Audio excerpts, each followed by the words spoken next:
So guys welcome back to micro classes. CTET की जुलाई 2024 के लिए इम्पोर्टेंट क्लासेस चल रही हैं हमारी। आज का हमारा सब्जेक्ट है मैथ्स पेडागोजी, गणित की ये 5वीं क्लास है। आज का हमारा टॉपिक रहेगा गणित शिक्षण क्या होता है। गणित शिक्षण के बारे में हम पढ़ेंगे, उसके उद्देश्य वगैरह पढ़ेंगे, संकीर्ण उद्देश्य, व्यापक उद्देश्य और प्राइमरी क्लासेस के लिए गणित शिक्षण के उद्देश्य क्या होते हैं। और साथ ही यह भी देखेंगे हम इस टॉपिक से सी टेट के पेपर में किस किस तरह के क्वेश्चन पूछे जा रहे हैं। अगर हम मैथ्स पेडागोजी के सिलेबस की बात करें पेपर 1 के लिए, तब उसमें 5 यूनिट होती हैं। पहली और दूसरी यूनिट हम कंप्लीट करा चुके हैं। आज से हम अपनी 3rd यूनिट स्टार्ट कर रहे हैं, गणित शिक्षण, जिसे हम टीचिंग बोलते हैं, मैथमेटिक्स टीचिंग। सबसे पहले गणित शिक्षण की हम थोड़ा सा बात कर लेते हैं। गणित शिक्षण क्या होता है। गणित शिक्षण करते टाइम, गणित को पढ़ाते टाइम आपको क्या क्या काम करने होते हैं और किन किन चीज़ों का ध्यान रखना होता है।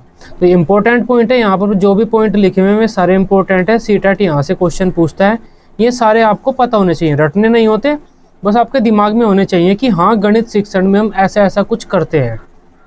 सबसे पहला पॉइंट है, गणित शिक्षण में हमें छात्रों को ऐसे अवसर प्रदान करने चाहिए जहाँ उन्हें गणित के प्रयोग करने के अवसर मिले। तो हमें बच्चों को गणित के प्रयोग करने के अवसर प्रदान करने चाहिए। ये तो सिंपल सा पॉइंट है, हर सब्जेक्ट में हम यही पढ़ते आ रहे हैं कि बच्चों को हमें करके सीखने के अवसर देने चाहिए। अगर हमें बच्चों को गणित सिखाना है, गणित सिखाना चाहते हैं हम, तो गणित को प्रयोग करने के बच्चों को अवसर देने चाहिए हमें। गणित शिक्षण में गणित को बच्चे के व्यवहारिक जीवन से जोड़ने के हमें प्रयास करने चाहिए। जो बच्चे का जीवन है उससे हमें गणित को जोड़ने का प्रयास करना चाहिए। हमें ये कहना चाहिए, आप दुकान पर जाते हैं, सामान लेते हैं, पैसे देते हैं, अगर कभी आपको दिक्कत हो गई पैसे लेने देने में और आपको दुकानदार ने गलत कम पैसे दे दिए, तब आप क्या करेंगे। तो जो बच्चे का व्यवहारिक जीवन है उससे हम गणित को जोड़ रहे हैं। इस स्थिति में बच्चा क्या करेगा, गणित पढ़ना चाहेगा कि हाँ सब्जेक्ट ये जो मैथ है ये तो मेरे काफ़ी काम का है, मुझे तो इसे पढ़ना पड़ेगा। इस तरह से हमें गणित को बच्चे के व्यवहारिक जीवन से जोड़ना है।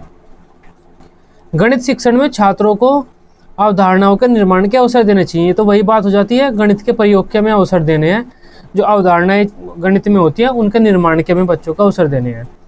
गणित शिक्षण में मूल संकल्पनाओं को समझने के लिए व्यवहारिक व मूर्त उपकरणों का प्रयोग किया जाता है। तो मूर्त उपकरणों का और व्यवहारिक उपकरणों का हम प्रयोग करते हैं अगर हम गणित की जो टॉपिक होते हैं, संकल्पनाएं होती हैं, थियरी वगैरह होती है, उनको समझाने के लिए। प्राथमिक स्तर पर गणित शिक्षण में हम क्या करते हैं, गणित का अन्य विषयों जैसे भाषा और कला, उनके साथ भी जुड़ाव सुनिश्चित करते हैं। अगर हम बच्चों को गणित पढ़ा रहे हैं प्राइमरी लेवल पर, हम कोशिश करते हैं जो हमारी भाषा है, कला है, ये जो सब्जेक्ट है, इनके साथ भी हमारे गणित का समाकलन हो जाए, इन विषयों में भी हमारे गणित जुड़ जाए, जिससे बच्चे ज्ञान को एक ग्रुप के रूप में सहन कर, ज्ञान को एक ग्रुप के रूप में प्राप्त करें। तो जो भाषा, कला, ये दूसरे विषय हैं और गणित है वो इकट्ठा हो जाए, इन विषयों में भी हमारा गणित आ जाए, गणित इन विषयों से भी जुड़ जाए, इसका मतलब ये होता है। प्राइमरी स्तर पर ये इंपॉर्टेंट लाइन है, देखो ये इंपॉर्टेंट लाइन है। प्राइमरी स्तर पर कक्षा 1 से 5 की हम बात करें तो प्राइमरी स्तर पर गणित शिक्षण में अनुपात, समानुपात, त्रिकोणमिति, प्रायिकता, विश्लेषण करना, संश्लेषण करना, ये सारी चीज़ें नहीं पढ़ाई जाती प्राइमरी लेवल पर। कक्षा 1 से 5 तक ध्यान रखना। अनुपात समानुपात नहीं पढ़ाते हम, त्रिकोणमिति नहीं पढ़ाते, प्रायिकता नहीं पढ़ाते, तथ्यों का विश्लेषण करना, संश्लेषण करना नहीं पढ़ाते हम प्राइमरी लेवल में। पढ़ाते क्या क्या है, नॉर्मल पंक्तिबद्धता, चीज़ों को क्रम से लगाना, वर्गीकरण करना, उल्टा करना चीज़ों को, संख्या पद्धति, जोड़ घटा गुना भाग, संक्रियाएँ, पुनर्सामूहिकरण, हासिल लगाना, भिन्न, परावर्तन, सममिति, सिमेट्री जिसे हम बोलते हैं, मापन, चीज़ों को मापना, समुच्चयन, इकट्ठा करना चीज़ों को। तो ये सारी चीज़ें हम पढ़ाते हैं प्राइमरी लेवल पर, हम ये सारी चीज़ें पढ़ाते हैं, बस ये नहीं पढ़ाते, ध्यान रखना। तो आप इन्हें याद कर लीजिए जो नहीं पढ़ाते, ये कम है और ये आपके पेपर में पूछे जाएंगे कि प्राइमरी लेवल पर कौन सा एक बिंदु शिक्षण योग्य नहीं है। नेक्स्ट है हमारा बच्चों का, अगर आप गणित पढ़ा रहे हैं तो उस गणितीय शिक्षण के क्या उद्देश्य आपके रहेंगे। सबसे पहला तो मेन उद्देश्य होता है हमारा बच्चों का गणितीयकरण करना, इम्पोर्टेंट है। मतलब हमें बच्चों को गणितीयकरण करना है, बच्चों को इस योग्य बनाना है, गणित में सोच सके, गणितीय चीज़ों को समझ सके, गणितीयकरण करना है हमें बच्चों का। बच्चों को उनके दैनिक जीवन में गणित को प्रयोग करने के योग्य बनाना है, ये हमारा उद्देश्य है। हम क्या चाहते हैं, बच्चों का जो दैनिक जीवन है उसमें बच्चे गणित का प्रयोग कर लें। बच्चों के तर्कशील विचारों को प्रोत्साहन देना, जो बच्चे के तर्क वितर्क करने वाले विचार हैं उनको बढ़ाना चाहते हैं हम। गणित को बच्चे के अनुभव व दैनिक जीवन से जोड़ना, तो ये सिंपल सी बातें हैं, हम दैनिक जीवन से अनुभव, बच्चे के जो दैनिक जीवन है उसके अनुभव है गणित को उससे जोड़ते ही हैं। समस्या समाधान, सृजनात्मकता, तार्किक ढंग से सोचने आदि के कौशलों को हम विकसित करते हैं। तो गणित के द्वारा हम बच्चे के जो कौशल विकास भी करते हैं। समस्या समाधान, सृजनात्मकता, तार्किक ढंग से सोचना, इन चीज़ों को विकसित करते हैं। बच्चों में गणितीय प्रतिभाव, गणितीय भाषा, गणितीय प्रतीकों का हम विकास करते हैं।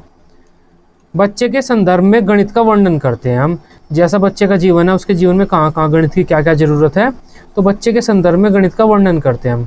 भिन्न मापन और संख्यात्मक कौशलों का विकास करते हैं, ये मैं पहले बता चुका हूँ।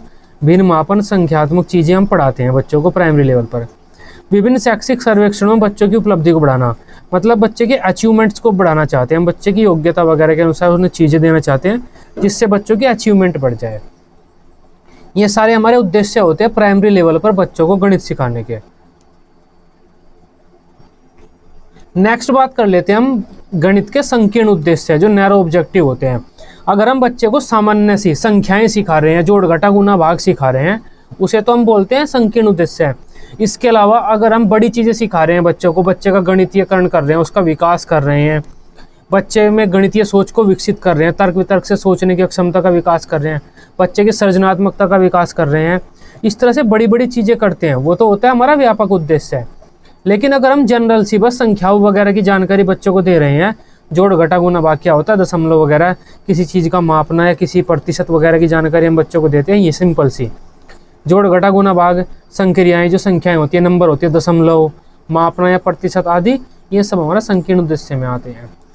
बच्चों में संख्यात्मक कौशलों का विकास करना संकीर्ण उद्देश्य है। लेकिन व्यापक उद्देश्य क्या, बड़ी बड़ी चीज़ें करना, बच्चों की सोच का गणितीयकरण करना, बच्चे गणित में कुछ सोच सकें, तर्क वितर्क करने के योग्य करना, बच्चे को इस योग्य बनाना कि वे गणितीय परिणाम निकाल सकें। इसके अंतर्गत चीज़ों व समस्याओं को सूत्रबद्ध करना व उनका हल ढूंढने की क्षमता का विकास किया जाता है। मतलब कोई सूत्र बना रहे हैं बच्चे, तो बड़ी बड़ी चीज़ यहाँ पर आएंगी, छोटी छोटी चीज़ यहाँ पर आएंगी। अब देख लेते हैं इस टॉपिक से सीटेट किस किस तरह के क्वेश्चन पूछता है। हमारा सबसे पहला क्वेश्चन है, निम्नलिखित में से कौन सा प्राथमिक स्तर पर गणित शिक्षण की पाठ्यचर्या की अपेक्षाओं के साथ मेल नहीं खाता। जो प्राइमरी लेवल पर आप बच्चों को गणित पढ़ा रहे हैं, तो कौन सी चीज़ एक अच्छी नहीं लग रही है आपको, इसमें से आपको ये बतानी है। भिन्न को पूर्ण अंश के रूप में प्रदर्शित करना तथा सरल भिन्नों को व्यवस्थित करना। अब प्राइमरी लेवल पर हम भिन्न पढ़ाते हैं, हमने आपको बताया था अभी, पेपर वगैरह को मोड़कर पढ़ाते हैं हम भिन्न। वर्गीकृत आंकड़ों के निरूपण का विश्लेषण करना और निष्कर्ष निकालना। अब देखो, प्राइमरी लेवल पर हम विश्लेषण नहीं करते, संश्लेषण नहीं करते चीज़ों का, गणित में हम विश्लेषण संश्लेषण करना नहीं पढ़ाते, पर बच्चों का गणितीयकरण करते हैं कि बच्चे गणित को समझ लें, गणित को अपने जीवन में प्रयोग कर लें। दैनिक जीवन की तार्किक कार्यप्रणाली तथा गणितीय सोच के बीच समायोजन विकास करना। सही बात है, जो किसी बच्चे का जीवन है और उसकी कार्यप्रणाली है और उसकी सोच है, उनके बीच हम समायोजन बैठा रहे हैं, मतलब गणितीय सोच वगैरह विकसित कर रहे हैं बच्चे में। मानक परिचालन प्रणाली संख्या संबंधी संक्रियाओं को करने के विकास करना। यहाँ पर हम क्या कर रहे हैं, संक्रियाएं वगैरह की जानकारी दे रहे हैं, ये हम देते हैं।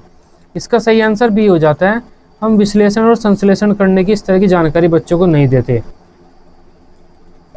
नेक्स्ट है हमारा, कक्षा 1 और 2 के गणित शिक्षण और अधिगम के लिए निम्नलिखित में से कौन सा सही है। तो गणित शिक्षण आप पढ़ा रहे हैं प्राइमरी लेवल पर, तो कौन सा सही है। अभ्यास के लिए बहुत अधिक अवसर उपलब्ध कराने चाहिए। अब यह हो भी सकता है, नहीं भी हो सकता है, क्योंकि अभ्यास के हमें अधिक से अधिक क्वेश्चन और अवसर तो देने चाहिए। ये इतना सही भी नहीं है, इतना गलत भी नहीं है। कक्षा 1 और कक्षा 2 में केवल गणित के मौखिक प्रश्नों को सही कराना चाहिए। तो देखो, केवल वाला कभी भी हमारा सही नहीं होता, ये गलत ही होगा। गणित का अन्य विषयों जैसे भाषा, कला आदि से समाकलन होना चाहिए, ये बात सही है। इसका सही आंसर हमारा सी हो जाएगा, तो ये सही है। नेक्स्ट है हमारा, गणित शिक्षण में क्या चीज़ आवश्यक नहीं है। गणित को व्यवहारिक जीवन से जोड़ना सही बात है। मूर्त से अमूर्त शिक्षण सूत्र का पालन करना सही बात है। कुछ शिक्षण सूत्र होते हैं, उसमें से एक होता है हमारा मूर्त से अमूर्त, कॉन्क्रीट टू एब्स्ट्रैक्ट, ये अच्छा शिक्षण सूत्र होता है। पाठ्य पुस्तक पर बल देना, हमें पाठ्य पुस्तक पर ज़्यादा बल नहीं देना चाहिए, थोड़ा बहुत दे सकते हैं लेकिन ज़्यादा बल नहीं देना चाहिए। अभ्यास के प्रश्न तो हमें मैथ में बच्चों को देने होंगे, अगर बच्चों को प्रैक्टिस ही नहीं कराएंगे हम तो मैथ में सीख ही नहीं पाएंगे। तो इसका सही आंसर सी हो जाएगा। जो हम गणित शिक्षण में पाठ्य पुस्तक पर ज़्यादा बल नहीं देंगे। बच्चों पर किस चीज़ पर बल देंगे कि बच्चे खुद करके सीखें। प्राथमिक स्तर पर संख्याओं और उन पर संक्रियाओं, मापन आदि का शिक्षण कैसा होता है। गणित का संकीर्ण ही होता है। देखो हम संक्रियाएं मापन वगैरह कर रहे हैं संख्याओं का सिंपल सा, तो वो हमारा संकीर्ण होता है, उच्च नहीं होता। बच्चे की चिंतन प्रक्रिया का गणित ये सब छोड़ो आप, इसका पहला ही सही हो जाता है हमारा कि संख्याओं वगैरह को अगर हम पढ़ा रहे हैं तो उसका संकीर्ण उद्देश्य है ये। नेक्स्ट है हमारा विद्यालय में गणित शिक्षण का संकीर्ण उद्देश्य है वो। देखिए कि जो हमारा बीज गणित से संबंधित दैनिक जीवन की समस्याओं की शिक्षा देना, संख्यात्मक कौशलों का विकास करना, ये हो सकता है। इसका सही आंसर भी हो जाएगा कि संख्यात्मक कौशलों का विकास करना, हमें बच्चों के जो हमारे संख्या होती है, संख्या संबंधी बच्चों को जानकारी देनी है। नेक्स्ट है हमारा प्राथमिक विद्यालयों में गणित पढ़ाने का मुख्य उद्देश्य निम्नलिखित में से कौन सा नहीं है। बच्चे के सोच विचार की प्रक्रिया को गणितीयकरण करना, ये बात तो सही है। संदर्भ में गणित का वर्णन करना, ये भी बात सही है कि बच्चे का जीवन जो है उसके संदर्भ में हम गणित का वर्णन कर रहे हैं। समस्या समाधान के कौशलों को हम बढ़ा रहे हैं, ये भी बात सही है। गणित में उच्चतर पढ़ाई की तैयारी नहीं कराते हम, इसका आंसर डी हो जाता है कि प्राइमरी लेवल पर हम बच्चों को गणित इस वजह से नहीं पढ़ाते कि बड़े होकर वे गणित ही पढ़ें, इस वजह से हम नहीं पढ़ाते। नेक्स्ट क्वेश्चन है निम्नलिखित में से कौन सा विषय प्राथमिक विद्यालय में गणित के पाठ्यक्रम का हिस्सा नहीं है। तो प्रतिरूप हम पढ़ाते हैं, अनुपात नहीं पढ़ाते, चौपड़ और सममिति पढ़ाते हैं। मैंने आपको बता दिया था अनुपात समानुपात हम नहीं पढ़ाते प्राइमरी लेवल पर। तो ये आज की हमारी क्लास थी। आई होप इस क्लास को आप अच्छे से समझ पाए होंगे। वीडियो अच्छी लगी हो आप इसे अपने बीएड ग्रुप में, सीटेट ग्रुप में दोस्तों के साथ शेयर कर सकते हैं। सीटेट के सभी सब्जेक्ट की डेली रेगुलर क्लासेस लेने के लिए आप इस चैनल को सब्सक्राइब कर सकते हैं। Till then bye bye, take care.